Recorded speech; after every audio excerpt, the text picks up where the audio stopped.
तू बता कमल, कहाँ था इतने दिन? और तेरा जोड़ीदार जीतू कहाँ है? ये सच है कि मेरी पत्नी मालती और शरद बागवे के बीच रिश्ता रहा है मेरे सामने।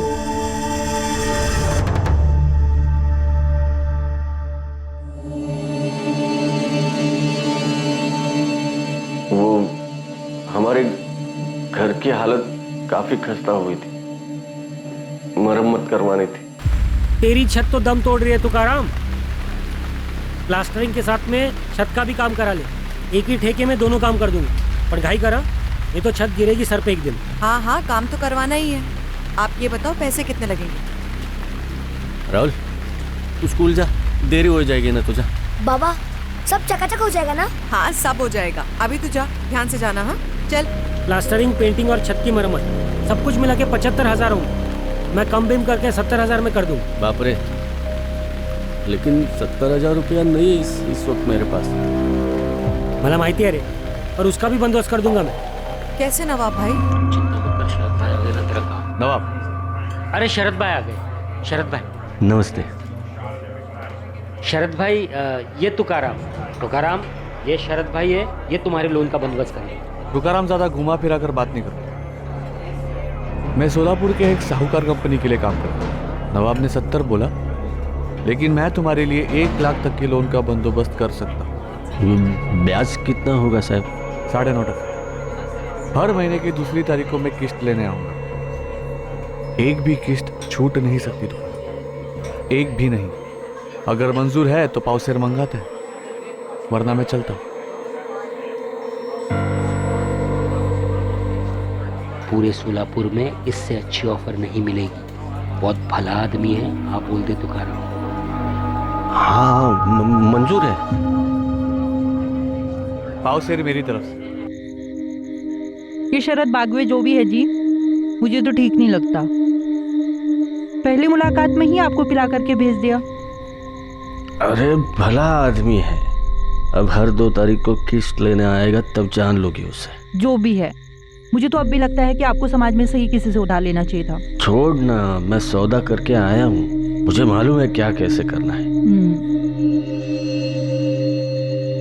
सुनना मालती, राहुल सो रहा है, जरा अंदर चले।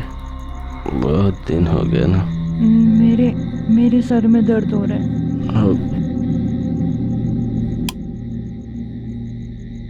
अगले दिन से घर काम शुरू हो गया और 1 हफ्ते में पूरा हो गया, और फिर 2 तारीख भी आ गई।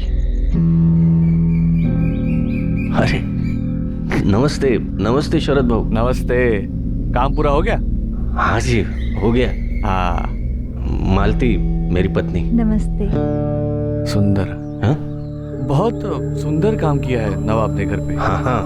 अच्छा, काम की बात, किस्त तैयार है? हाँ हाँ बिल्कुल, आप बैठिए, मैं अभी लाया। चाय वगैरह? हाँ जरूर। अच्छा सुनो मालती जी। तुम्हारे लिए मेरे घर के है, मैं हर नए घर में देता हूँ, रख लो। अच्छे लग रहे तुम्हारे हाथों में। मेरी पीठ पीछे क्या और कब शुरू हुआ मुझे नहीं पता चला साहब। मेरा एक ही मकसद था, ज्यादा से ज्यादा मेहनत करूं, पैसे बचाऊं, ताकि मैं मेरे राहुल को कुछ अच्छा बना सकूं। अरे बाबा, देखिए ना, शरद काका मेरे लिए क्या लाए। बहुत ही बढ़िया किताब है। अरे वाह। और उनके मोबाइल में बहुत सारे गेम्स हैं। हाँ? और उन्होंने मुझे खेलने भी दिया। बढ़िया है, बढ़िया है। मालती, किस्त दे दी ना ठीक से?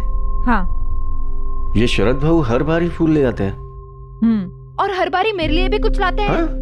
बाबा, एक पुराना फोन खरीद के दो ना बाबा, सिर्फ गेम्स के लिए। अभी नहीं बेटा, पहले ही शरद भाऊ की सारी किस्तें पूरी होने दे, उसके बाद ला दूंगा, ठीक है? पक्का? हाँ रे बाबा, पक्का। अब 1 गिलास पानी पिलाएगा बाबा को? हाँ। जा। 12 में से 6 किस्तें पूरी हुई थी, सब ठीक ठाक चल रहा था। कम से कम मुझे तो ऐसे ही लगा था।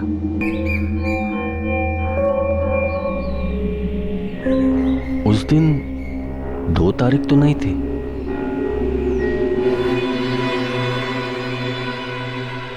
जी किया था दोनों के टुकड़े टुकड़े कर दूं, वही के वही।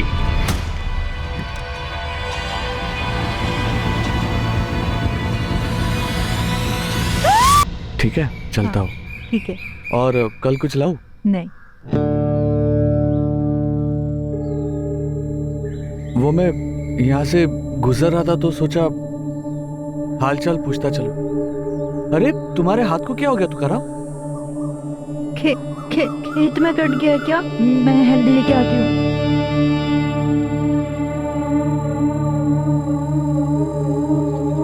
तुकाराम, आज रात को 8 बजे मिल मुझे ठेके पर।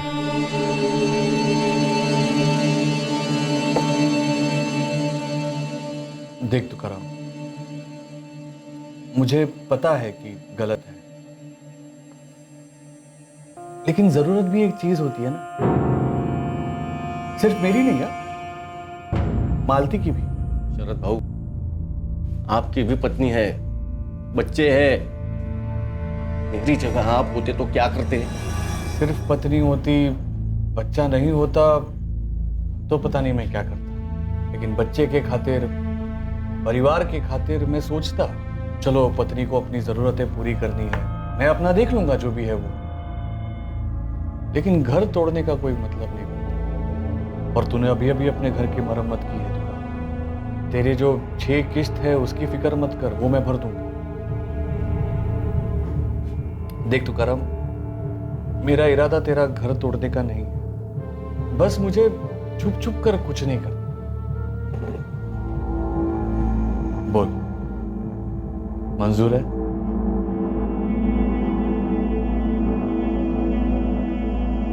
घाव संभाल, अभी नया है, थोड़े दिन में भर जाएगा।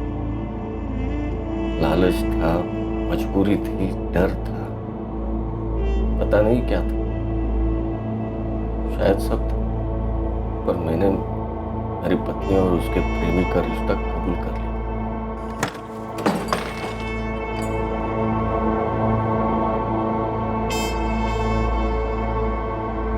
क्या बात हुई?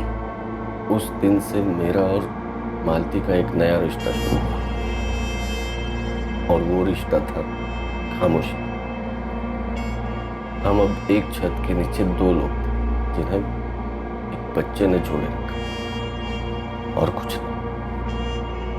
खाना नहीं खाएंगे? पत्ती बदल दो?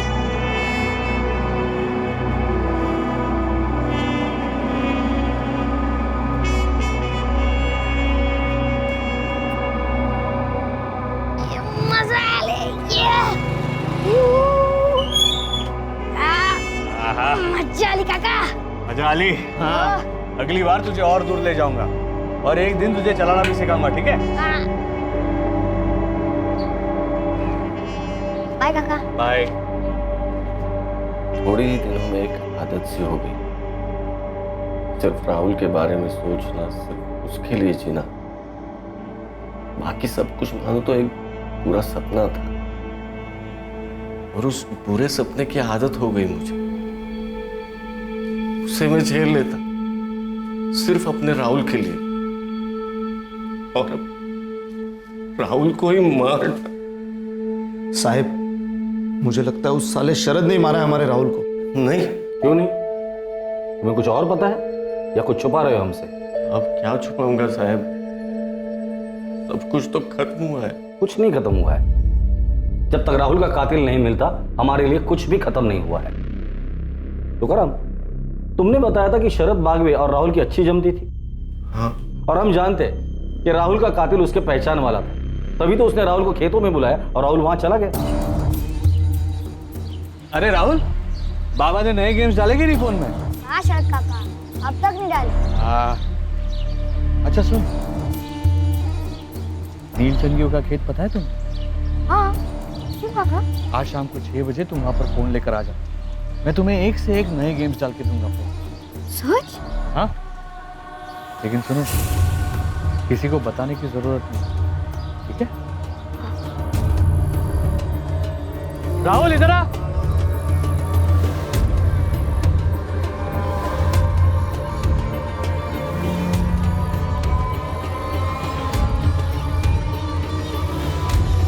ला फोन दे, मैं गेम्स डाल देता हूँ।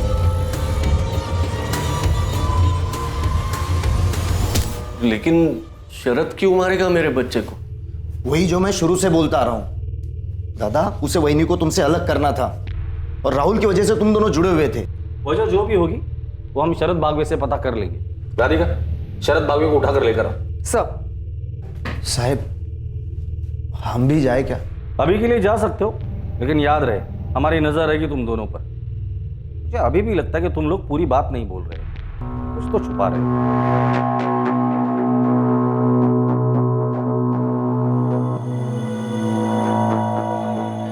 क्या बोला कमलू ने?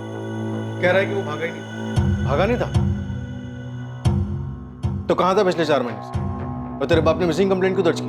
साहब, उस सुखीलाल नीलचंदी के घर चोरी हुई, तब आप लोगों ने मुझे बेकार में इतना तोड़ा। उसके बाद मेरे खिलाफ कुछ साबित नहीं हुआ, लेकिन सुखीलाल के गोदाम में काम करने के लिए मन नहीं कर रहा था साहब। इस गांव से ही बाहर निकलना चाहता था, इसलिए मैं दिल्ली चला गया। क्या काम कर रहा था दिल्ली में?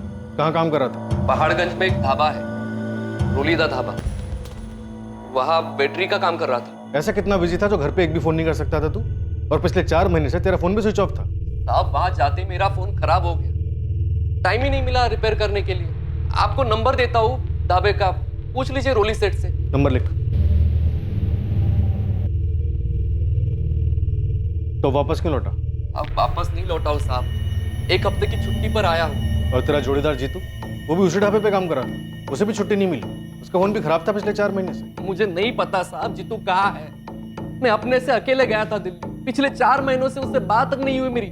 लगता पिछली बारी तुम दोनों की ठीक से खातिरदारी नहीं की थी हमने। तुझे क्या लगता है हम लोग इतने मूर्ख हैं तो तेरी बातों में आ जाएंगे? हाँ साहब, मैं झूठ नहीं बोल रहा हूँ साहब, मुझे नहीं पता जीतू कहाँ है।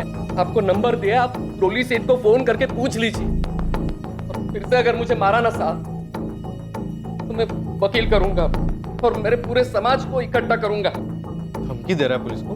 खुद की इज्जत और जान बचाने को आप धमकी कहते हो तो इसे धमकी समझ लीजिए सर। दिल्ली वाले ढाबे के मालिक ने क्या कहा? वही बोला जो कमलू कह रहा है सर। मैंने वहां की पुलिस को डबल चेक करने के लिए कहा है। चलो मान लेते ये कमलू सच भी बोल रहा है, लेकिन उसी रात ये जीतू कैसे गायब हो जाता है और पिछले 4 महीने से नो कॉन्टैक्ट जोन में है, और दोनों के परिवार एक साथ मिसिंग कंप्लेंट कैसे दर्ज कर सकते हैं? सर दोनों परिवारों पर नजर रखना बनता है, कुछ तो खटक रहा है।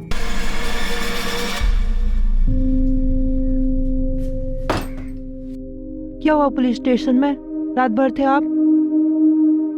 कुछ नहीं हुआ, उन्हें तुम्हारे और शरद भाऊ के बारे में पता चला। क्या? हाय देवा, कैसे?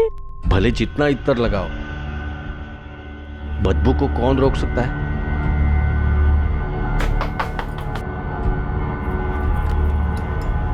मालती जी, कुछ पता चला मेरे बेटे के कातिल के बारे में? थाने बुलाए तुम्हें साथ में। बहू सुना आपने? कमलू घर आ गया है, दिल्ली में था और वो पुलिस वालों को बोला कि वो खुद से गया था। और इतने दिनों से वो लोग बाबा को विलेन बना रहे थे, अब तो सच में ही कुत्ते को गायब कर देना चाहिए। चुप, क्या समझाओ वेला, बेची की तरह जबान चल रही इसकी आजकल। चल आज जा, मुंह का गुटला। अरे महेश ऐक ना। अरे बेटा सुन। रोजी तू, उसका क्या? वो भी लौटा है? कमलू, पुलिस ने जीतू के बारे में कुछ बताया? वो मुझे कुछ क्यों बताने लगे? सिर्फ जीतू के बारे में कुछ आड़े टेढ़े सवाल किए जा रहे थे। सर आप हमसे ऐसे सवाल क्यों पूछ रहे हो जिनके जवाब आप पता कर चुके हो? क्योंकि हर मुंह से निकला हुआ जवाब एक नया सच होता है शरद बागवे। पिछले 1 साल से तुकाराम तोलारी की बीवी मालती के साथ तुम्हारा अफेयर चल रहा है। जी। क्या राहुल ने तुम दोनों का ऐसा कोई वीडियो बनाया था जो किसी को देखना नहीं चाहिए था? क्या बकवास कर रहे हैं सर? ऐसा कुछ नहीं हुआ था। शरद, क्या तुमने राहुल को मार डाला खेतों में बुलाकर? क्या अनाप शनाप बक रहे हो सर आप? वो बच्चा मुझसे प्यार करता था। और शरद क्यों मारेंगे राहुल को? 10 जून की शाम को तुम कहाँ थे शरद? सर मैं मालती के साथ था, उसी के घर। शरद जी, आप जरा बाहर देख के आएंगे क्या कि राहुल आ गया कि नहीं? 1 घंटे पहले आ जाना चाहिए था। मालती, अगर मैं अभी बाहर जाऊंगा तो लोग देख लेंगे। हाँ ठीक बात है, मैं चली जाती हूँ, देख के आती हूँ।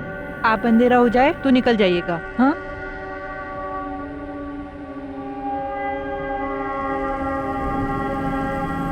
आप और सुनिए, राहुल के बाबा भी आने वाले होंगे, उनके आने के बाद ही निकलिएगा। मैं आती हूँ। मैडम, मैं वहाँ आधा घंटा बैठा रहा, फिर तुकाराम वहाँ आया। नमस्ते शरद बाबू, ये राहुल और मालती कहाँ है? वो राहुल शाम से घर नहीं लौटा है, तो मालती उसे ढूंढने गई। क्या? मैं भी जाकर देखता। रुक तुकाराम, अंधेरा हो गया, मैं भी निकलता।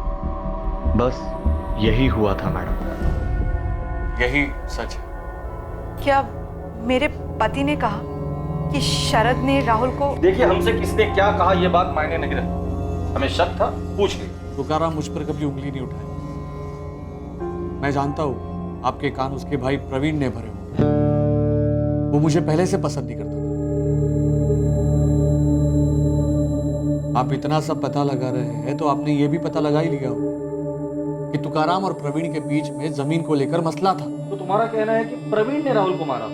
सर, वो मुझ पर बेवजह उंगली उठा रहा था। शायद उसी में कुछ खोट।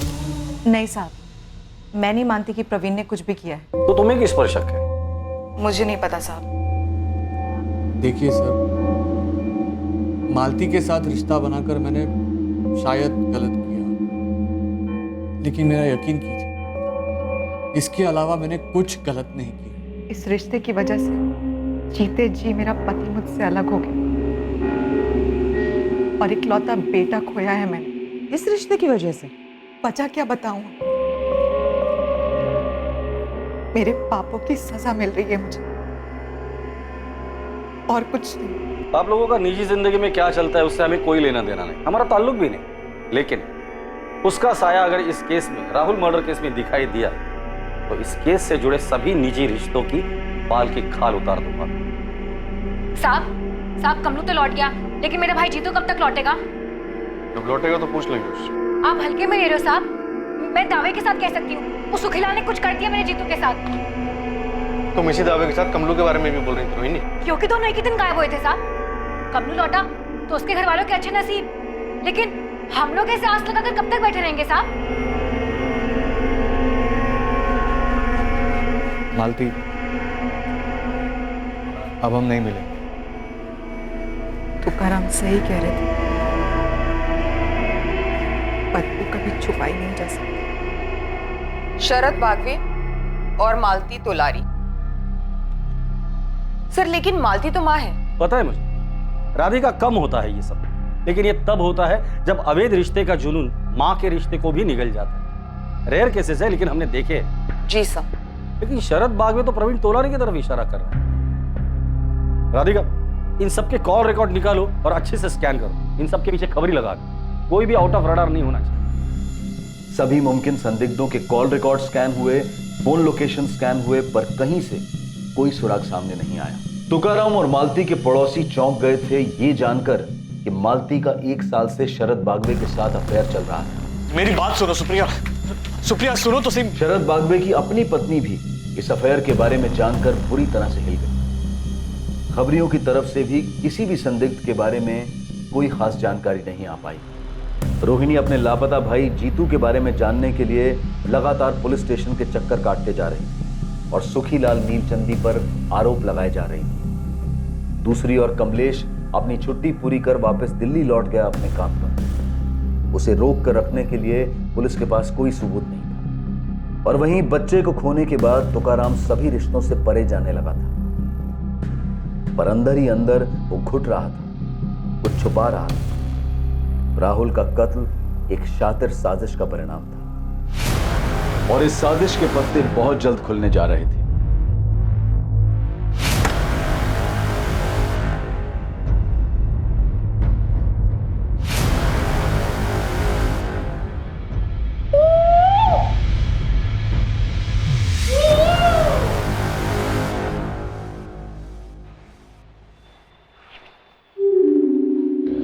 विलास सर, अरे कमलेश का फोटो उतारो यहाँ से। बंदा लौटा, खुद से गया था, उसकी मिसिंग कंप्लेंट क्लोज की है। उतारो। जी सर। मेरे भाई की फाइल क्लोज कब करेंगे साहब? जैसे कमलेश खुद से लौटा और अपनी फाइल क्लोज करवाई, हमारा मानना है तुम्हारा भाई भी जल्दी लौटेगा और उसकी फाइल क्लोज होगी। देखिए सर, आपने बड़ी चालाकी से उस सुखीलाल को हमारी बिरादरी के बच्चे राहुल के कत्ल के केस से तो बचा लिया होगा, लेकिन मैं उसे मेरे भाई के केस से इतनी आसानी से बचने नहीं दूंगी। हाँ मुकुल बोल। मालिक एक टिप है, जल्दी बोल। आपका ये राहुल मर्डर केस और जीतू मिसिंग केस जुड़े हुए हैं, आप मिल सकते हो? ठीक है, 10 मिनट दे। रोहिणी, हमें लगता है तुम्हारे भाई की फाइल जल्दी क्लोज होने वाली है। क्या हुआ साहब? क्या केस सुखीलाल ने मेरे भाई के साथ? साहब मैं भी आ रही हूँ आपके साथ। तुम अभी घर जाओ, हमें हमारा काम करने दो। साहब उसका नाम माया है, माया तोलारी, 5वीं पास, मेरे बहन के साथ स्कूल में पढ़ती थी। देख मुकुल, जान पहचान दोस्ती एक अलग बात है, लेकिन मैं तुझे नहीं बता सकती कि वहाँ क्या हुआ था। हमारी बिरादरी के लोगों ने ना मिलकर भगवान की कसम खाई थी कि कोई भी बात बाहर नहीं जाएगी। बच्चे तो भगवान का रूप होते हैं ना माया, और एक बच्चे का कत्ल हुआ है, वो भी तेरी बिरादरी का था। लेकिन तू समझ क्यों नहीं रहा है? मैं नहीं बता सकती कि वहाँ क्या हुआ था। कहाँ क्या हुआ था? वो जिस दिन राहुल का मर्डर हुआ था, उसके दूसरे दिन उसके घर पे समाज की मीटिंग हुई थी। क्या मीटिंग? पर तू कह रहा था जीतू मिसिंग केस और राहुल मर्डर केस आपस में जुड़े हुए, कैसे? माया मेरे को बताइए, मैं आपको बताऊंगा। आप सुखीलाल से पूछेंगे, तुकाराम से पूछेंगे, अब डायरेक्ट उठा के पूछ लो ना साहब। मैं तो पहले से बोल रहा था ये जात बिरादरी का झोल है। सुनिए सुनिए, उठिए, पुलिस आई है, उठिए, पुलिस आई है।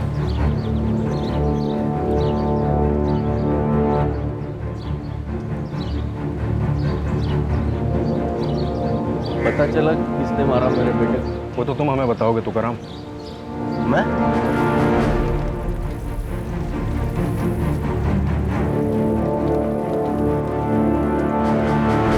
तुकाराम, 11 जून को दोपहर को तुम्हारे घर पर मीटिंग हुई थी, तुम्हारे तोलारी समाज की।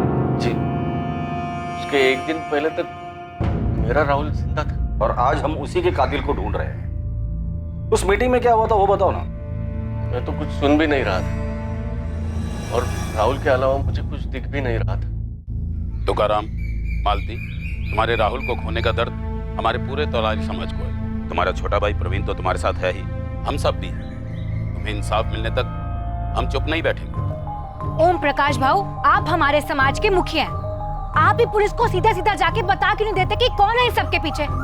हम सब जानते हैं कि सुखीलाल नीलचंदी का किया करा है। रोहिणी, तुम्हें बीच में बोलने को कहा है किसी ने? समाज में नीलचंदे को हमसे कितना प्यार है हम सबको पता है, और कोई मुंह खोलने को तैयार ही नहीं है। पर किसी को तो बोलना पड़ेगा ना। मेरे भाई जीतू को खा गए वो लोग। उधर देखिए, सुरेश भाऊ के कमलू को भी खा गए। जिसका कोई जाता है वही जानता है। एक मिनट, बघा ओम प्रकाश, क्या हमें पक्का मालूम है कि सुखीलाल सेठ ने मेरे बच्चे को मरवाया? कोई और भी तो हो सकता है नहीं? कोई और मतलब? साफ साफ कहो तुकाराम, डरो मत। हम काहे का डर भाऊ? मैं ये कह रहा हूं कि कातिल कोई और भी हो सकता है, हमारे बीच में से हो सकता है। तो उसका नाम लो तुकाराम दादा, बोलो। हाँ तुकाराम, नाम लो। अगर बिरादरी में किसी पर शक है तो नाम लो उसका। हम सब भगवान की कसम खाते हैं, जो बात यहाँ हुई है वो बाहर नहीं जाएगी। कसम खाओ। कसम है, कसम है। लेकिन अगर किसी का नाम नहीं लेने वाले तो अपनी बिरादरी का नाम तो ना ही लो। बेकार में वो नीलचंदी और पुलिस वालों को मौका मत दो हमारे लोगों को परेशान करने का। मुआवजा कितना मिला? क्या? सुखीलाल के आदमी पकिया ने तुम्हें पैसे दिए थे। ये सुखीलाल का आदमी पकिया, वो कल आया था यहाँ, इस तुकाराम को कुछ पैसे दे रहा था। लेकिन मैंने आपको बताया था कि वो पैसे किस लिए थे। कल सुखीलाल सेठ ने पकिया के हाथों मेरी तनख्वाह और 1 महीने का एडवांस भिजवाया। हाँ बताया था, लेकिन हम कैसे यकीन माने कि जो तुम बोल रहे हो वो सच है? हो सकता है कि मुंह बंद रखने के लिए वो पैसे दिए गए हो तुम्हें। साहब, मैं अपने बेटे राहुल के कत्ल के बारे में चुप बैठूंगा? लेकिन हमारे सामने तो तुम चुप बैठे हो। तुम्हारी नाक के नीचे एक आदमी का तुम्हारी बीवी के साथ 1 साल से अफेयर चल रहा था। ये बात तुमने हमें बतानी जरूरी नहीं समझी। तुम्हारे बेटे के कत्ल के अगले दिन तुम्हारे समाज की बैठक खुद सुखीलाल का नाम हुआ। खुद तुम्हारे समाज ने मुआवजे और तहकीकात की मांग की, और तुमने एक शब्द भी नहीं बोला। क्यों?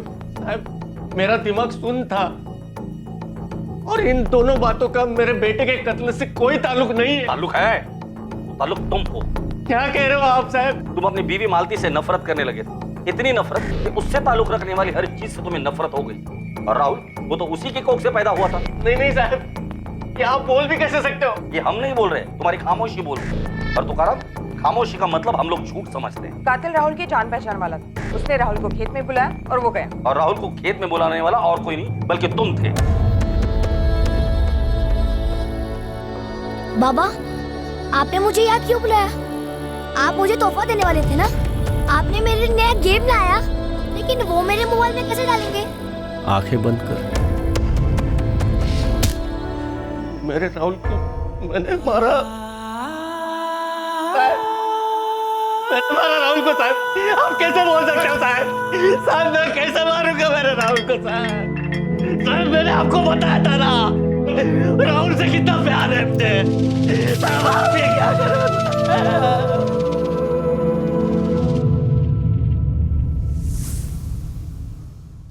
तुमने राहुल को नहीं मारा तो फिर किसने मारा तुकाराम? मुझे नहीं पता। चुप रहने के लिए सुखीलाल ने धमकी दी थी कि समाज ने फरमान दिया था? तेल लेने गया समाज का फरमान, वो हर दूसरे दिन हर दूसरी बात पर जारी होते रहते हैं। ये मत करो, वो मत करो, इसे न मिलो, उसे मिलो। फरमान तो मुझे जीतू कमलू के वक्त भी मिला था। जीतू कमलू के वक्त? आप लोगों ने उन दोनों को उठाया था जब सुखीलाल सेठ ने उन पर चोरी का इल्जाम लगाया था। तब हमारे मुखिया ओम प्रकाश भाऊ के घर बैठक बुलाई गई थी। वैसे मैं कभी जाता नहीं हूं बैठकों में, पर उस दिन खास मुझे बुलाया गया था। यहाँ मौजूद कुछ लोग नील चंदियों को अपना आका मानते हैं, उनके जुल्मों के बावजूद उनकी चाकरी करते हैं।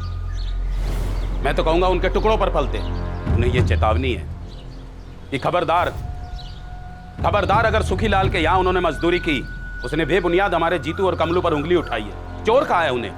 क्या हम तोलारी चोर हैं? इज्जतदार और मेहनती लोग चोर हैं? सिर्फ पीटा है मेरे भाई जीतू को और कमलू को पुलिस ने। जानवरों से भी बदतर पिटाई की है। न्याय होगा उनके साथ, लेकिन तब तक यहाँ बैठे हर तोलारी को यह कसम खानी होगी कि सुखीलाल तो क्या, किसी भी नील चंदी के यहाँ पर कोई काम नहीं करेगा। कसम है। कसम है।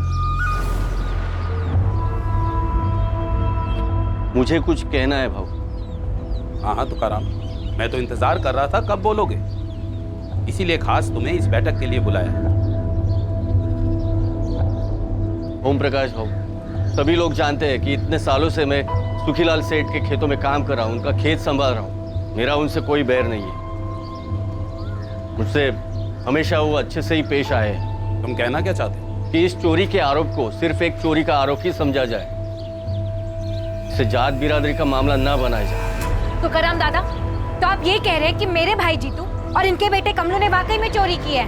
मतलब कि आपने भी उन सुखीलाल नीलचंदी के साथ हाथ मिला लिया ना अपनी बिरादरी के लड़कों के खिलाफ? नहीं, मैं कतई ऐसा नहीं बोल रहा हूँ। मैं सिर्फ इतना ही बोल रहा हूँ कि पुलिस वालों को उनका काम करने दो। अगर आपके भाई प्रवीण का पुलिस भट्टा बनाती या फिर आपकी पत्नी मालती लड़के राहुल के साथ नीलचंदी कुछ कर देते तो फिर कैसा लगता आपको? मुझे ऐसी बहस में पड़ना ही नहीं है रोहिणी और ओम प्रकाश भाऊ।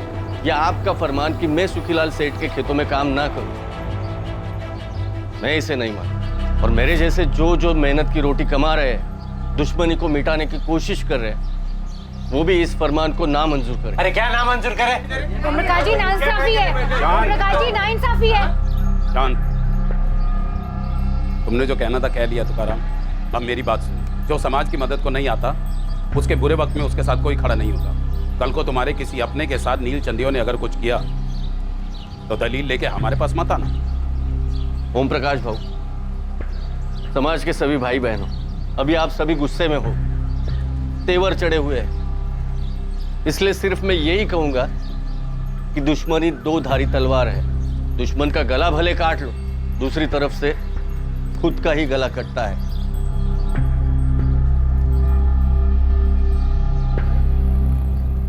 फालतू का फरमान था साहब,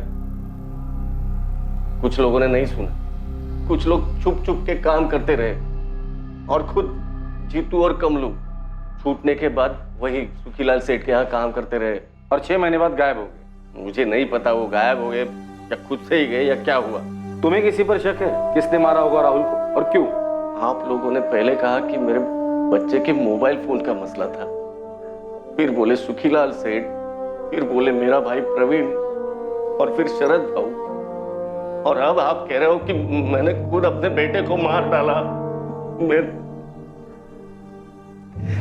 थक गया हूं साहब, थक गया हूं मैं। मुझे मेरे राहुल के पास जाना है साहब।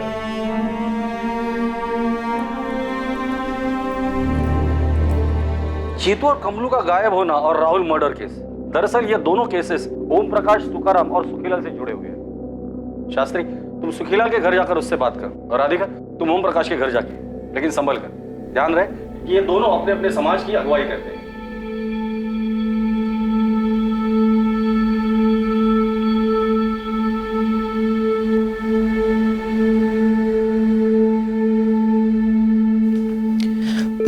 बैठो मालती।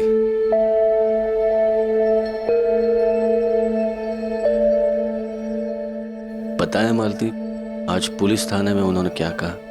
क्या? बोले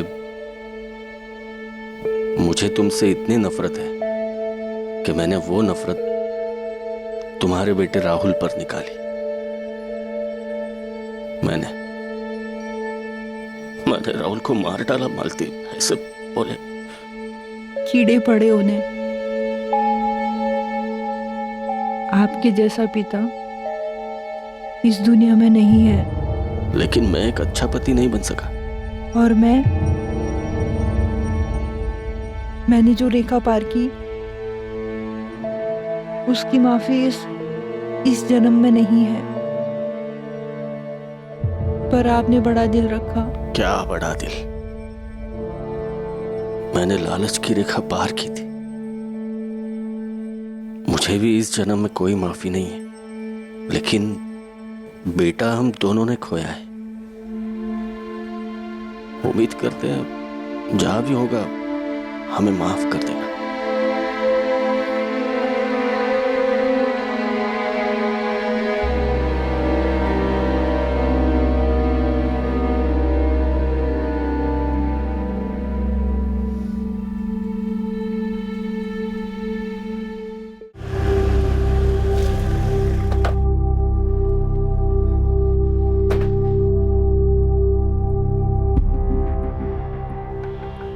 नमस्कार शास्त्री जी, बोलिए क्या सेवा कर सकते हैं?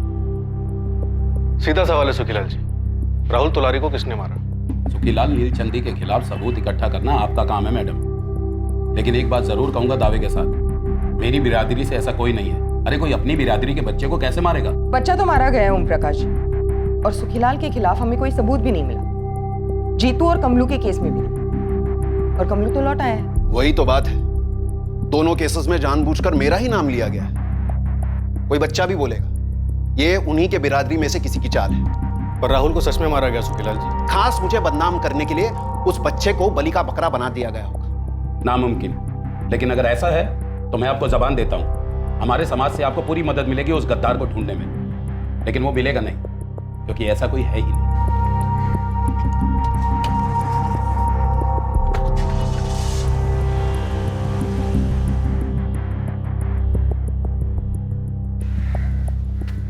पापा क्या बोल रहा था पुलिस वाला? मैंने तुमसे कहा है ना महेश, इस मसले में ना पड़ो। ये मसला मुझे विरासत में मिला है पापा, जैसे आपको और दादाजी को मिला था, इसलिए मुझे जानना है कि हो क्या रहा है। सर मैंने इस ओम प्रकाश का बैकग्राउंड निकलवाया, उसका ट्रैक रिकॉर्ड क्लीन है, लेकिन अपनी बिरादरी में थोड़ा शोर ड्रामा करता रहता है, पर ले देकर शांति बनाए रखा है। सुखीलाल के बारे में भी यही पता चला है सर। बच्चा तुकाराम और मालती ने खोया, जो इस वक्त हमारे संदिग्ध नहीं है। शरद भी आउट, प्रवीण आउट, सुखीलाल और ओम प्रकाश हमारे रडार पर नहीं है। फिर ऐसा कौन है जो है तो इसी दुनिया में, लेकिन हमारे रडार पर नहीं आ रहे? सर वो फिर से आ गई है दिमाग चाटने, वो रोहिणी तोलारी, और वही दुखड़ा गा रही है। जीतू को सुखीलाल ने गायब किया, राहुल को सुखीलाल ने मार डाला। शास्त्री, सुखीलाल जब यहाँ आया था तब उसने एक बात कही थी कि तोलारी बिरादरी से कोई तो है जो उसे फंसाना चाहता है। हाँ सर, उसने तो यहाँ तक कहा था कि राहुल को जानबूझ के मरवाया गया उसे फंसाने के लिए। सर जीतू और कमलू के केस को हमेशा एक समझा गया। कमलू ने ये कहा था कि वो भागा नहीं था और जीतू के बारे में उसको कोई खबर नहीं थी, फिर भी उसका बाप सुरेश रोहिणी के साथ आता रहता था। कमलू के बाप सुरेश को उठाकर लेकर आओ। शास्त्री, इस रोहिणी की स्कैनिंग शुरू कर दो, उसके कॉल रिकॉर्ड्स निकालो। मुझे लगता है दोनों केसेस को जोड़ने वाली कड़ी हमें मिल चुकी। वो चोरी का इल्जाम वगैरह होने के बाद हमारा कमलू एकदम गपचुप गुमसुम रहने लगा था। एक दिन काम पे गया, फिर लौटा ही नहीं। मुझे लगा जीतू को कुछ मालूम होगा, विचारना चला पूछना। मैं तो खुद आपसे पूछने आने वाली थी सुरेश भाऊ, जीतू भी रात को घर वापस नहीं आया, उसका भी फोन ऑफ जा रहा है। तो फिर मैं पुलिस स्टेशन शिकायत करने जाता। रुकिए 2 मिनट, मैं भी आपके साथ आती हूँ। लेकिन शिकायत क्या करेंगे? यही कि मेरा बेटा गायब हो गया, ढूंढो जरा उसे। सुरेश भाऊ, दो जवान लड़के ऐसे गायब थोड़ी ना हो जाते हैं। उन्हें गायब करवाया गया। चोरी का इल्जाम नहीं लगा पाया तो देखो उन्हें गायब भी करवा दिया। अरे किसने? वही कमीना सुखीलाल नीलचंदी। उसके बाद रोहिणी जो बोलती गई मैं सुनता रहा।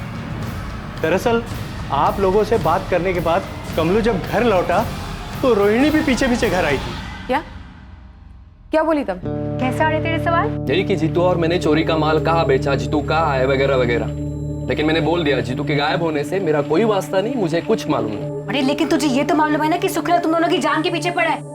देख, तुझे पुलिस को बोलना होगा कि तुझे पक्का लगता है कि सुखीलाल ने जीतू के साथ कुछ कर दिया है। मुझे तो माफी करो इस बिरादरी की लड़ाई में रोहिणी, तो पुलिस को ऐसा कुछ नहीं बोलूंगा जो मुझे मालूम नहीं या जो हुआ ही नहीं। जीतू गायब है और तू कह रहा है कुछ नहीं हुआ है। सुरेश भाऊ, आप कुछ नहीं कहेंगे? कमलू सही तो कह रहा है ना, काय चुकी से बोल रहा तो। सुरेश भाऊ, याद रखो ओम प्रकाश भाऊ ने क्या कहा था, जो बिरादरी की नहीं सोचता उसको कोई नहीं पूछता। उसके बाद मुझसे या कमलू की माँ से बात तक नहीं करती। मुझे हमेशा डर लगा रहता है कहीं ओम प्रकाश भाऊ से वो शिकायत न कर दे या कुछ कर न दे। आप चिंता ना करें, वो कुछ नहीं करेगी। जो करना है हम करेंगे।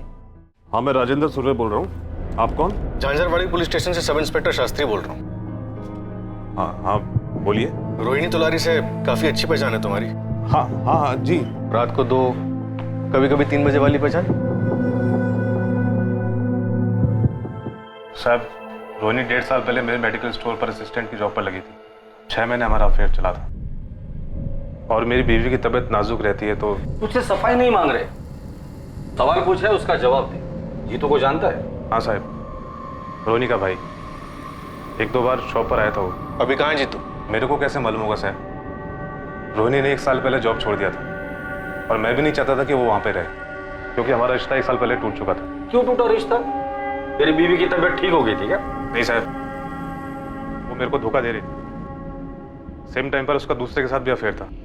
दूसरे का नाम बोल। इंस्पेक्टर कुछ तो बोलिए।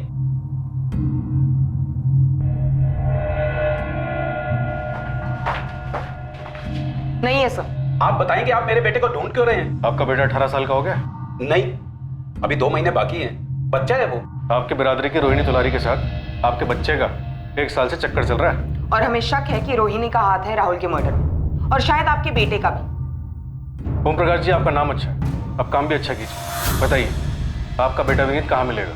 वो कभी कभी हमारे खेत वाले पुराने मकान में जाता है अपने दोस्तों के साथ।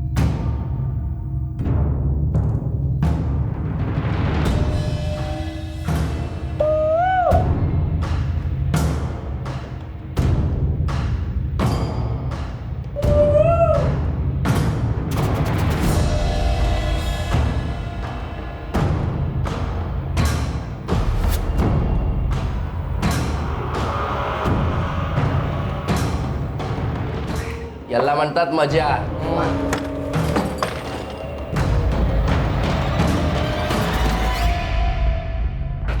जितेंद्र तोलारी उर्फ जीतू, 6 महीने से तेरी बहन ने हमारा सर खा के रखा था।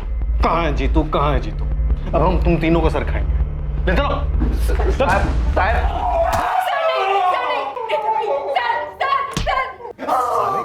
जो हुआ है वो सब सच बता रहा। कुछ भी छुपाया ना तो मुंह में एक भी दांत नहीं रखूंगा, तेरी सारी हड्डियां तोड़ दूंगा। बोल। तू भी समझी?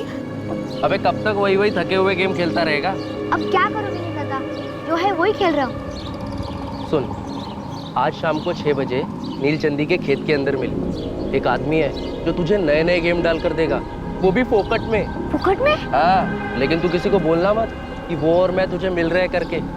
अगर तू किसी को भी बोलेगा तो पूरा सारस गांव पीछे पड़ जाएगा कि हमें भी दो, हमें भी दो। हाँ, देवाची शपथ की किसी को नहीं बोलेगा। ठीक है, फिर शाम को 6 बजे। ये जीतू का गेम डाल के देने वाले?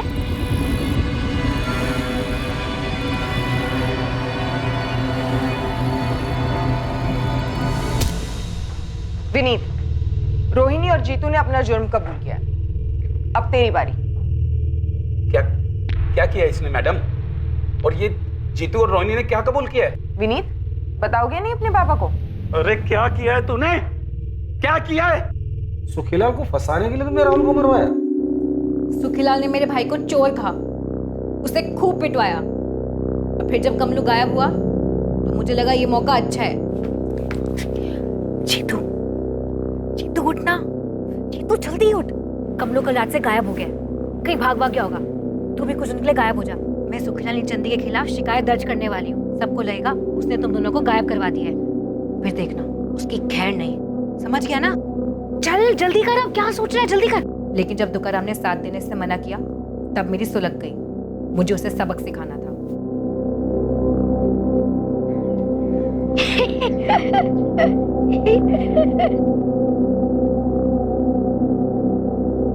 विनीत मेरी जेब में था इसलिए वो तुरंत मान गया। जीतू को भी गुस्सा था सुखीलाल पर और अब तुकाराम पर भी। हमने प्लान बनाया और मार डाला राहुल को। एक दूसरे बिरादरी के आदमी को बदनाम करने के लिए तुमने अपने ही बिरादरी के 11 साल के बच्चे को मार डाला ताकि दोनों बिरादरियों में झगड़ा हो जाए। सिर्फ इसलिए कि तू उसके साथ सोता है।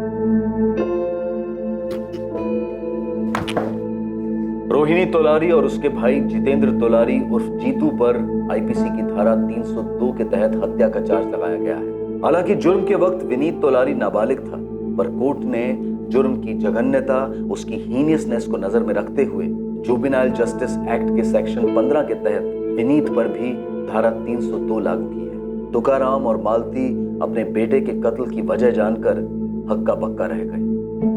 ओम प्रकाश को भनक तक नहीं थी कि राहुल के कातिलों में एक उसी का नाबालिग बेटा विनीत था। सुखीलाल इस बात को हजम नहीं कर पा रहा है कि उससे बदला लेने के लिए रोहिणी ने एक मासूम बच्चे को मार दिया। दूसरी तरफ उसके घर हुई चोरी का केस अब तक हल नहीं हो पाया है। इन्वेस्टिगेशन जारी है।